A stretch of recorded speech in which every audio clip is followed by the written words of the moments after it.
بسم اللہ الرحمن الرحیم۔ السلام علیکم ورحمۃ اللہ وبرکاتہ۔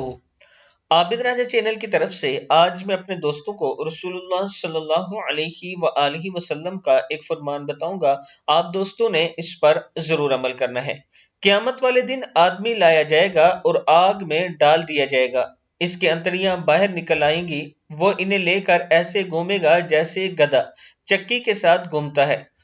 اس کے گرد جہنمی جمع ہو جائیں گے اور کہیں گے، اے فلاں تجھے کیا ہوا؟ کیا تو نیکی کا حکم نہیں دیتا تھا اور برائی سے نہیں روکتا تھا؟ وہ کہے گا، ہاں یقیناً میں وہی ہوں، لیکن میرا حال یہ رہا کہ میں لوگوں کو تو نیکی کا حکم دیتا لیکن خود عمل نہیں کرتا تھا، اور دوسروں کو تو برائی سے روکتا تھا لیکن خود اس کا ارتکاب کرتا تھا۔ صحیح بخاری کی حدیث ہے کہ دوسروں کو نیکی کا حکم دینا اور خود اس پر عمل نہ کرنا، اس کی سخت سزا ملے گی کل قیامت والے دن آپ کو۔ اللہ تعالی ہم سب کو ایسی برائی سے بچائے اور اللہ تعالی ہم سب کو اسلام کے مطابق زندگی گزارنے کی توفیق عطا فرمائے۔ السلام علیکم ورحمۃ اللہ وبرکاتہ۔